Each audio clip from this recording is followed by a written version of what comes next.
So for the past few weeks, we've been talking about bow, yoi, introductions and closings for testing.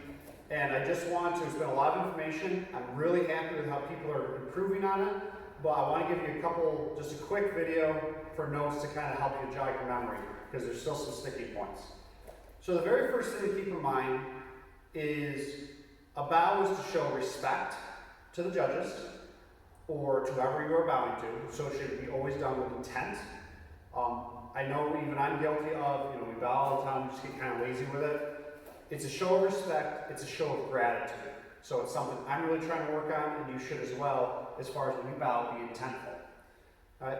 Yoi is your ready stance. Right? This is where you should be all the time, not just from a performance, right? Because it means a lot to a judge when we know you're tired on a test, we know you might have screwed up, and you remain focused.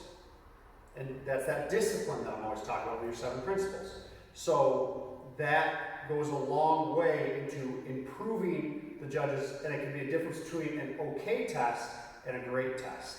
It's just something to enjoy from the presentation. Also for you, it helps you stay focused, because when you get tired or hurt or you mess up, or even if you're nervous, this becomes your fallback point. Right? You're here, you're looking straight ahead, you're serious, you're just focused on your breathing, listening to what the judges are saying, and then getting ready to do. It has saved multiple people on their test when they bomb their self-defense, or they're tired, or they're hurting, and it clears the brain. So all of you have heard this, again, I'm just rehashing.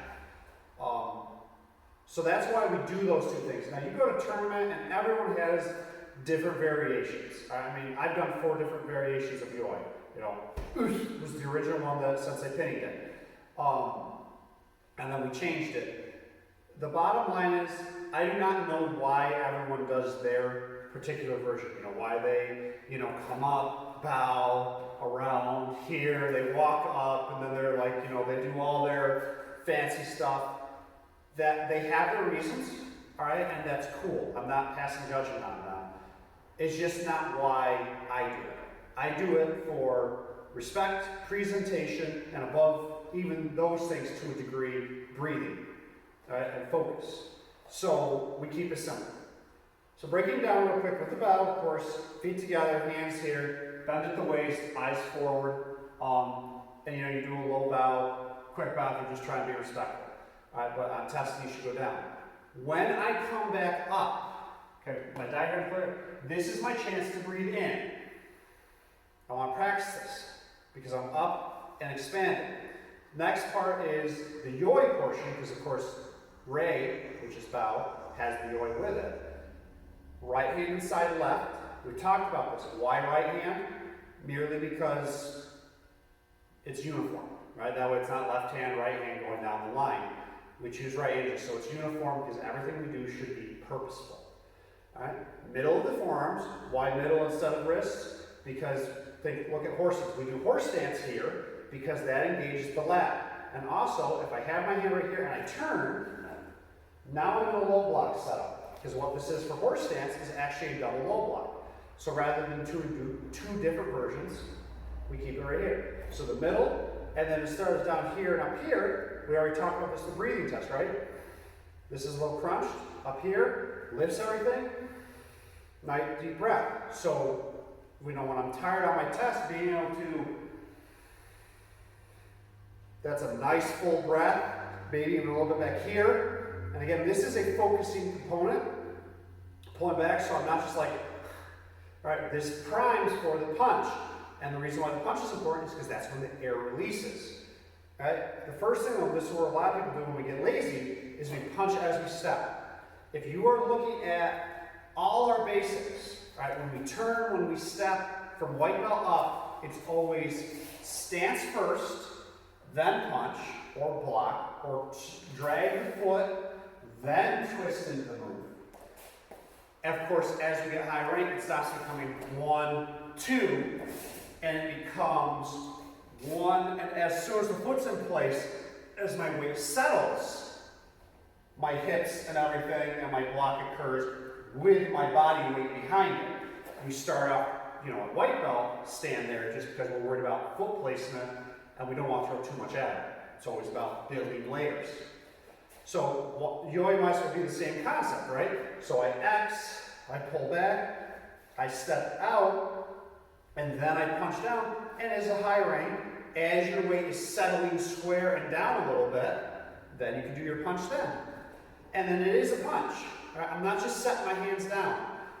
We're working on the rotations as far as when the punch turns, keeping the elbow in. Again, use this opportunity to train it. Don't do something different for a different move. Use it to reinforce everything you're already doing. So elbows in, rotate just like you were doing a low punch from kumite or horse stance. Utilize it. Right?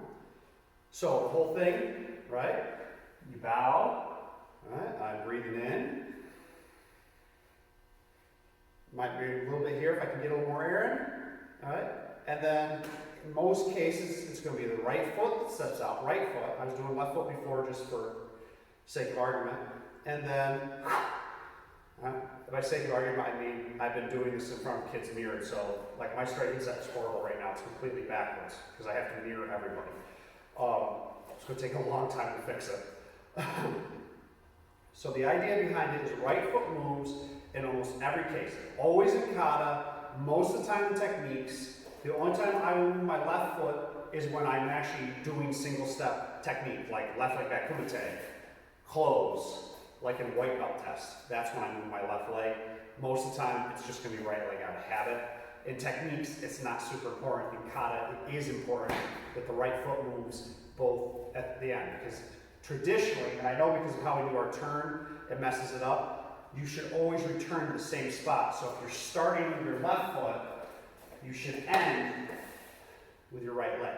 At least that's how it was explained to me. It makes sense from that dynamic. So the full introduction, we get lazy with it. Treat the introduction and the closing as part of the kata, as something that's going to be graded on part of the kata, versus just something you have to do. Right? Because it is an opportunity for you to breathe. Right? That's why we talk about when we breathe in, when we breathe out. When you train at a higher level, we talk about recovery rate. We don't time your recovery in seconds. We time it based off of how many breaths it takes to get your breath back enough to do something. All right? So in black belt tests, it's 3 breaths. Basically, 3 of those, I can do another kata. If you do your introduction and close, or actual case, closing and introduction, you get at least 4 breaths.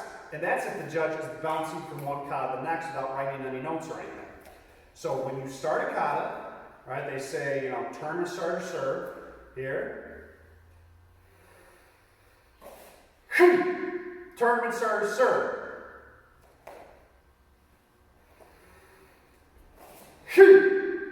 All right. That gives me 2 full air cycles. In, out. I got a little bit more to get rid of by talking. Turn, start, serve. So all my air should be out at that point. Then I breathe in.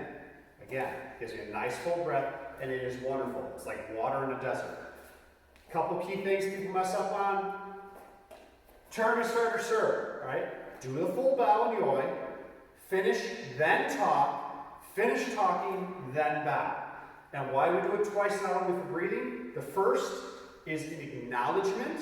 Yes, I heard you. This is the kata I'm going to do. And the other is to center you. The second bow is to center you.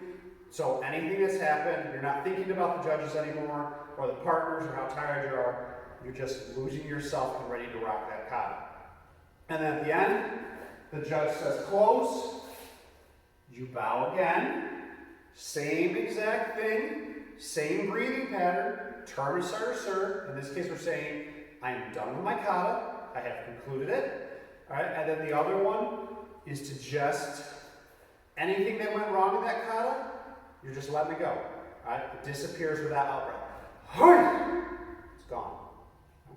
And again, if you combine the closing, 2 full breaths, whatever you have stand around, 2 full breaths that.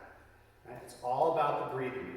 In and out, in and out. And we've talked about with you know, in Kata. I'll do another video on breathing in Kata with Ki. All right, this kind of ties in here too, because if I do a nice deep breath, I might not have all my air out. That's why it's nice to talk, term, starter, sir. Now my air's gone. Nice deep breath. Still, the air might not be gone on the second one, but I've got to move as soon as the judge says Hajime. So it's nice to have a little bit of air left in for that first move. So, good work.